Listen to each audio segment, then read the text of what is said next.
So any updates on that? It's going to be a project that I'll be working with a singer abroad, and so Urdu and another language. So most of the videos جو آپ نے کیے ہیں وہ زیادہ تر آپ نے باہر ہی کیے ہیں؟ نہیں، زیادہ تر پاکستان میں کیے ہیں. I think دو تین باہر کیے ہیں. ایک تو محبوبہ مصر میں شوٹ ہوا تھا، کائرو میں بالکل پیرامڈس کے سامنے. نمبر 2 ایک ویڈیو تھا ابتداء عشق ہے، وہ شوٹ ہوا تھا کیلیفورنیا میں. And number 3 Ghoom Ghoom, that was shot in London. Nice locations by the way. Exactly, thank you. تو یہی زیادہ تر پاکستان میں شوٹ ہوئے ویڈیوز. یہ پاکستان میں اتنی خوبصورتی ہے، باہر جانے کی ضرورت ہی نہیں ہے. باہر جانے کی ضرورت. So basically you are also of the view کہ یہاں بھی بہت خوبصورتی ہے اور ہم ویڈیو شوٹ کر سکتے ہیں. خوبصورتی آپ خود اسلام آباد میں you just have to step outside the studio and look around. It's so beautiful here in Islamabad. I guess it's one of the most beautiful cities in the world میرے خیال میں. I love Islam. Without your fans you're nothing, no doubt. اور جو fans ہیں وہ جو اچھے fans ہیں وہ آپ کو صحیح فیڈ بیک بھی دے سکتے ہیں. And they give you moral boost as well. You know, when you're thinking, I don't know, did I do the right thing? They can say, no, we love your work, and keep it up, you know, buck up, keep going. تو اس سے کافی فرق پڑتا ہے. And you get, you know. ان 17 سالوں میں any change in your fanship یا کوئی اس میں change آیا ہے fanship کے اس میں؟ You know, interesting بات ہے کہ 17 سال means almost a generation. You know, 2 decades almost. Almost 2 decades. تو اس میں it's great to also, I still have young fans who 17 years ago were probably like 5 or 6 years old. You know, so I have fans in their teens and in their 20s, which is great. And aksar I meet fans who are a lot older, who are now married with children. Or, you know, young men who say, I've been your fan since I was 10 years old, and they're, you know, grown-up men. So it's wonderful to have that. So let's talk about the future of your, like, aapne kya planning ki hui hai for more progressiveness? I've got this album called Harun Ka Safar coming out. انشاءاللہ. یہ ہارون کا کون سا سفر ہے؟ یہ وہ والا سفر ہے یا وہ والا سفر ہے؟ دونوں کمبینیشن ہے.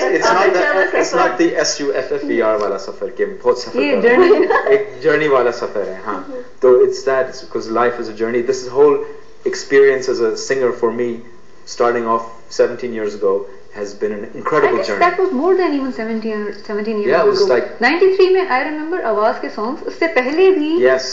ہمارا جو پہلا گانا ٹی وی پہ آیا تھا 92 میں. So it's 18 years. Jane Man came in. So it's 18 years. Nearly 20 years. Nearly 20 years. Yeah, so it's been an incredible journey. Incredible journey. So this new album is like, it's going to reflect جتنا بھی آپ کا اب تک سفر ہے یا. Definitely. I feel musically you find that it's has sort of a whole wealth of experience in there as well. Lyrically, musically. اچھا ہارون یہ بتائیں کہ success being a musician how do you define success کیا ہے؟ Now success different لوگوں کے لیے success different طریقے سے. Being a musician how do you say کہ سکسیسفل میوزیشین کیا ہے؟ ہاں اسی طرح it depends. Being a musician کچھ لوگ جو ہیں کہتے ہیں اگر ہم we sell a million albums یا اگر ہمارے شوز پہ 1 لاکھ لوگ کھڑے ہوئے پھر we are success. Other people say کہ if I can make music that touches somebody that can change their life, then I'm a success.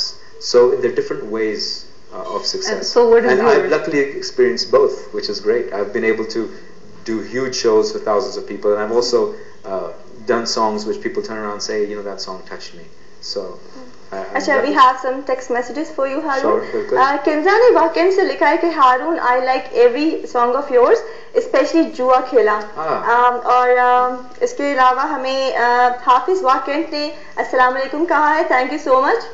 Thank you. آپ کو بھی سلام کہا ہے صدف. And then we have Yasir from واقعیت Kent as well, اور انہوں نے کہا کہ hello Nadia and Sadaf, your program is very nice. Thank you so much for all your text messages. اور بھی ہمارے پاس آتے رہے but shortage of time we have right now. جی ہارون اب اگر ہم تھوڑا سا اس کو وائنڈ اپ کرنے کی کوشش کرتے ہیں because we were having our topic as well کہ ہم لوگ کیوں جو ہے وہ انڈین میوزک چلاتے ہیں اتنا ویڈنگس کے دوران. آئی تھنک جب انڈین جو مہندی کے ہمارے فنکشنز ہوتے ہیں اس میں ایک ٹرینڈ چل پڑا ہے کہ ڈی جیز بلائے جاتے ہیں. ٹھیک ہے, وہ بھی ان کے پاس بھی زیادہ تر جو ہے وہ انڈین میوزک ہی ہوتا ہے. وہ وہی گانے چلائیں گے جو لوگ جن لوگوں نے سنا ہوا ہے یا جو گانے ہٹ ہیں اور وہی گانے ہٹ ہوتے ہیں جن کی ایئر پلے ہوتی ہے. جو گانے ریڈیو پہ چلتے ہیں, جو گانے ٹی وی پہ چلتے ہیں, وہی گانے ہٹ ہوں گے. تو اگر یہی انڈین گانے ریڈیو پہ چل رہے ہیں, ٹیلی ویژن پہ چل رہے ہیں, تو ریڈیو کے کچھ چینلز آپ کو معلوم ہے ایسے بھی ہیں کہ جو صرف اور صرف پاکستان, بالکل, اور یہ اچھی بات ہے, لیکن جو باقی چینلز ہیں ان کو بھی آئی تھنک تھوڑا بہت I think وہ 70% وہ انڈین کانٹینٹ چینلز کے حوالے سے جہاں بات ہو رہی ہے, یہ میں بتاتی چلوں کہ اس طرح سے کچھ میوزک بلاگس بھی ہیں دوسرے کہ ہم انڈین میوزک نہیں پبلش کریں گے. Cool News Zone is even one of them. PMR وہ صرف پاکستانی آرٹسٹ انڈر گراؤنڈ ہوں یا اپر اسٹریم سے ہوں, they just play Pakistani music, اور جتنی بھی ان کی آرٹسٹ کی اپڈیٹس ہیں وہ بھی انڈین نہیں پلے کرتے. بالکل نہیں پلے کرتے ہیں. اور کچھ چینلز ہیں like FM 101 and our good friend Atif Hasnain who's a staunch supporter of Pakistani music, جو اچھی بات ہے. تو اگر ایسے اور لوگ سامنے آئے اور ایسے اور چینل سامنے آئے تو ہماری انڈسٹری خود اسی طرح گرو کرے گی, اور لوگ خود کہیں گے کہ نہیں یہ گانا پلے کریں اس پاکستانی آرٹسٹ کا, ہم پھر خود ریکویسٹ کریں گے. لیکن if the song, see گانے ہٹ ہونے میں ایک تو you have to have a good song, لیکن you have to have a lot of marketing. اگر مارکیٹنگ انہی انڈین گانوں کی ہو رہی ہے پاکستان میں تو آف کورس وہی گانے چلیں گے.